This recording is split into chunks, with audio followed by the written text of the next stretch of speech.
I feel like I completely messed up this car camping thing. I got it wrong completely, and it wasn't as easy as I thought it was going to be. And I want to talk to you about my recent experience. So let's do it. But before I do that, I want to take you for a ride. Let's drive.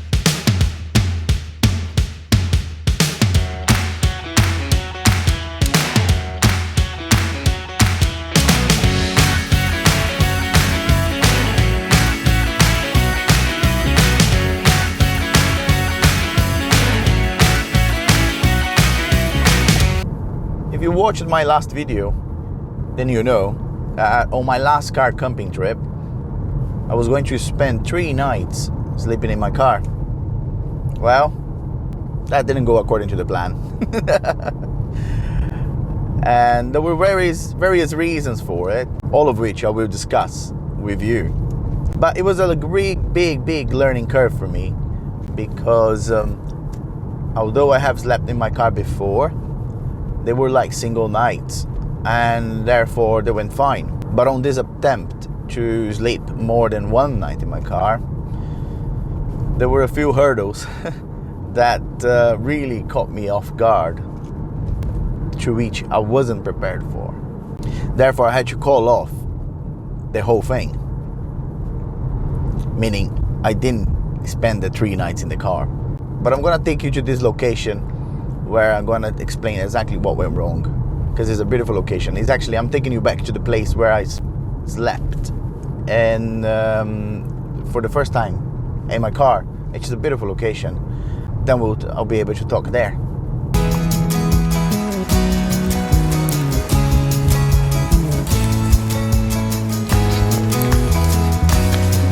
If you watched my last video, you may recall that on my last trip I was going to sleep 3 nights in my car.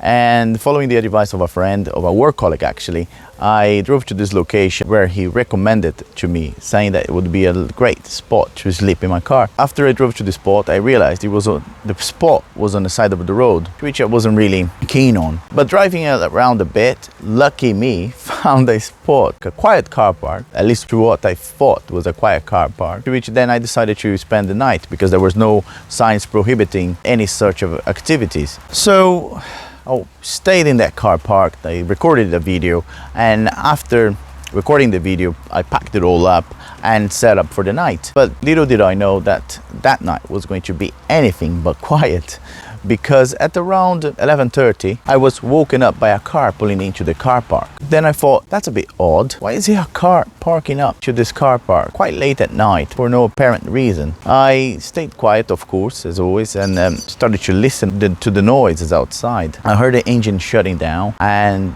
the door of the car open up and close, followed by steps, which put me on the edge a bit, to be honest with you, because soon enough I could hear this guy walking around my car really late at night. I mean, I assumed it was a guy, but to confirm my theory, I had a little peek through the windows by lifting the cover of my side window, and all I could see was a figure of a bloke just walking around the car, which was very creepy. And at that time my mind was racing, thinking, what is he going to do? What is he thinking of? Is he thinking of maybe breaking into the car? Is he thinking that this car is just on his own, abandoned, parked in this park, and might be looking for stuff to steal? You know, at that time my mind was racing. I was thinking all sorts of possibilities. And then after what felt like an eternity, he walked off into this nature reserve, which was where I was parked. And at that time, a little light went on inside my mind, and I thought, there's something dodgy happening here. And a quick search on the internet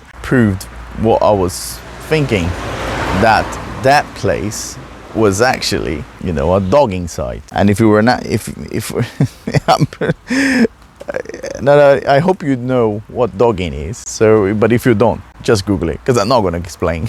But basically, it made sense after that. But that wasn't the only one showing up during the night, because shortly after that, 2 more came over, and with the same sort of ritual, you know, coming out of their cars, walking around my car, see if I was game, and then walking off into this nature reserve and going back and coming back. But it was quite a bit of a stressful situation, because who wants to be hiding in your car when you're surrounded by horny men?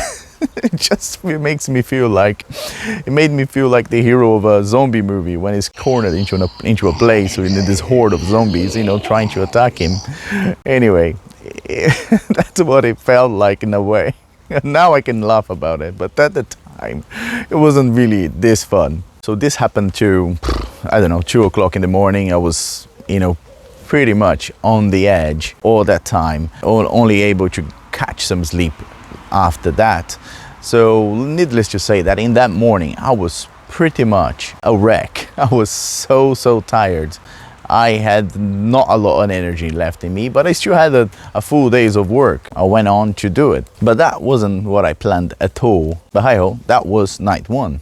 On the second night I was working a different location, so I quick drive around the place. I found what seemed like another quiet car park, but a quick search on the internet with no results as to people getting intimate in that area, I decided it was going to be a good spot to sleep, which was in effect. However, there was a problem, because the weather had other plans for me.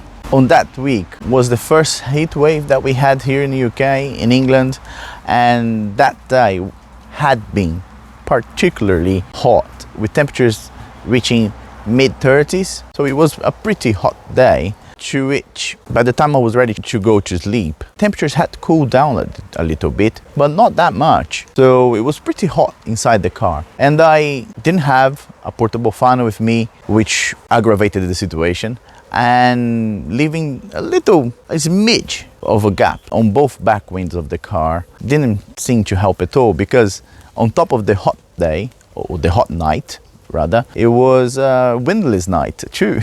So there was no ventilation coming in at all. So my car felt like a furnace, basically.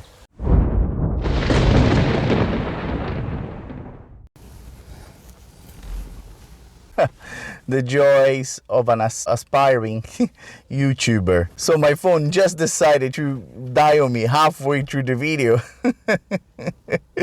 But luckily I had a spare camera, which I'm recording this just to finish this video off. But I already know that you got the sense that from those 2 nights that I had a pretty terrible time.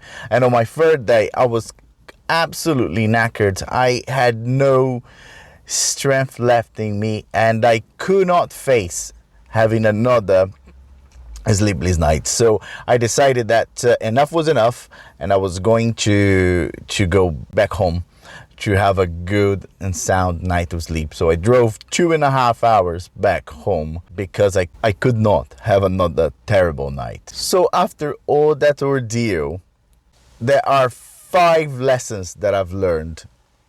Lesson number 1. Plan my journey. So basically, up until now, things have been quite sporadic and very free spirits, let's say. I know where I'm going to work, but I haven't been planning very much anything. But after those 2 nights, if there's something I learned, is to plan ahead. So check the area and start looking for good spots to spend the night on. Lesson number 2, get a portable fan. It might sound silly, but a portable fan on my 2nd night perhaps would have gone a long way. And it just proved that without the right gear, things can get really messy. Lesson number 3, check the weather in advance. Lesson number 4, download the Park4Night app. Since that happened, this app has been helping me so much with getting to know the locations good locations to park in the area where I'm going to stay, as well as knowing the bad ones too, because it's most of the locations in this app are reviewed by its users, people like me and campers, and proper campers actually. So It's so much better, and at least gives me peace of mind to know that if I'm deciding to stay in a place, other people stay there before and have put out their experiences. Lesson number 5: never let valuables on display. So one of the reasons why I was freaking out a bit when those dodgy horny men were surrounding my car is because I have left my bag on the front seat of my car, and I forgot to cover it, so it wasn't quite hidden. And one of my fears was that what if they just want to mess up and break the glass and the window and then go for the bag, which didn't have anything valuable in it, to be honest with you, but it was one of the things that definitely left me on the edge. So a valuable lesson is to never ever leave any valuable on display at the front cabin or the front seats of the car. So yeah, those are the lessons and the experiences that I had on this last stealth camping trip that I had, and that didn't quite go according to the plan, but nevertheless was a good experience to teach me some valuable lessons. So therefore I'm taking it as a positive experience altogether. If you like this video, please give me the thumbs up, subscribe, comment, share, just to help me grow this channel, because my aim here really is just to inspire people to do the same things that I've been doing, and just to put yourselves out there and go for it, because it is a liberating experience, and just to be able to camp in your car and just spend the night in your car, and if you wanted to do it as I wanted to do it for a long time, just go for it. There's never a better time. You will never be fully prepared. Actually, the advice to starting anything is actually to start before you're prepared. So that's exactly what I'm doing, and I hope that with these videos I'll help you to get there too. And if I can help anyone to avoid the mistakes that I've made, I'll be happy. Thank you very much, and I'll see you on the next time.